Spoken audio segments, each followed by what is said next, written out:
Welcome to Posthumous Poetry Series Part 35.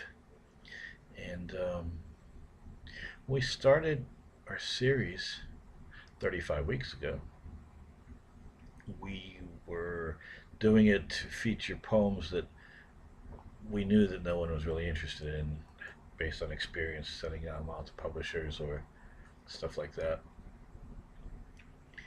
And tonight's poem is kind of like that, except I did send it out. It was accepted and then it was rejected. And that's kind of how I get rejected.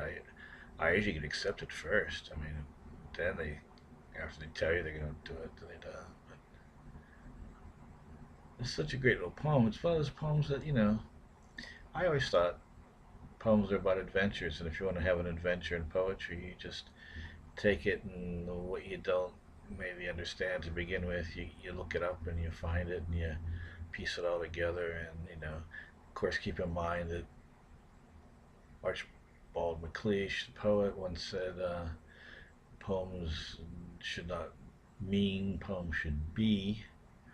This is a fun poem because in many ways it's very specific.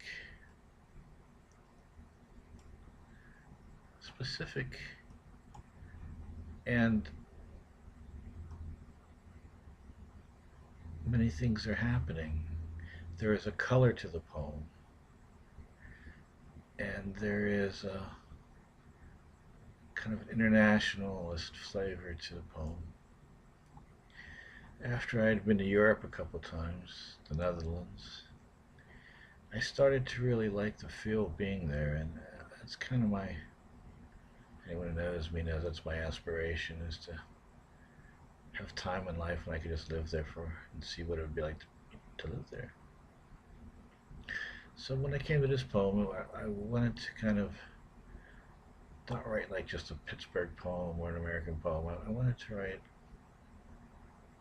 kind of an international poem, and it's really not what I was thinking about, because you don't think about these things when you're writing the poem. When you look at it when you're done, you say, "Oh my God, this is nice.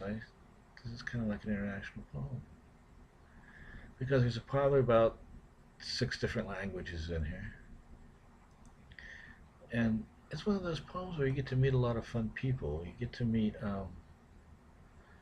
bump into Picasso, and you bump into Cocteau, and you bump into Ami and Stravinsky, and I think Leopardo Giacomo, the poet, Mayakovsky. All these people pop up in the poem, and that's the fun of knowing when they do and stuff like that. The poem's called Oude REVOLUTS. That's from Mayakovsky. And the color of the poem is red because we have La sang d'un poète, which is the blood of poets, and we have the family of saltimbanques, which was Picasso's red period. So that's kind of the dominant color of the poem. So you can have a poem which has a color, you can have a poem which has a kind of, a sound, whatever, things like that. Poems can be anything you want them to.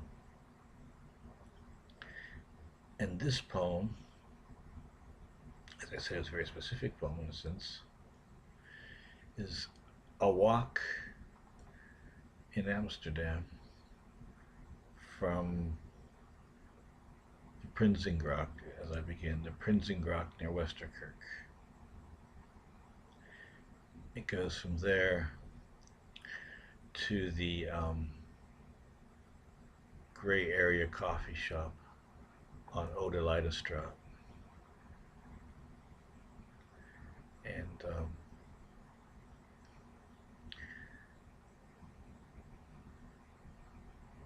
in the poem, we begin at the Anne Frank house on Prinsengracht near the Westerkerk. And if, I mentioned the kindertotenleider, which is Mahler's kindertotenleider, the song of dead children, which is the reference to the Anne Frank house. And I think it's a wonderful poem, and I hope you enjoy it. We also run into George Foreman in this poem, too. I thought you might want to know about that.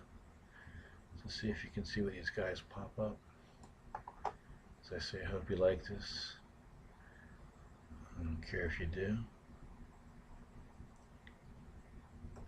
It's called Oude REVOLUTS.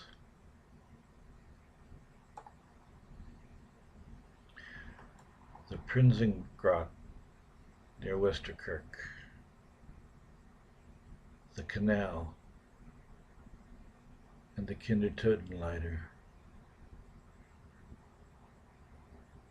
The way one uses language determines what kind of things one is committed to saying exist.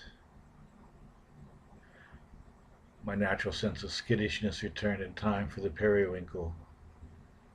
Le sang d'un poete, family of saltimbanques. Be harder than when you was younger. The sign said, all believers use the side door. A bird of worlds bruxing on ice, scored with felix tilting. Les armées miraculeuses, solei, cou-coupe. Stravinsky said to continue on one path is to go backwards.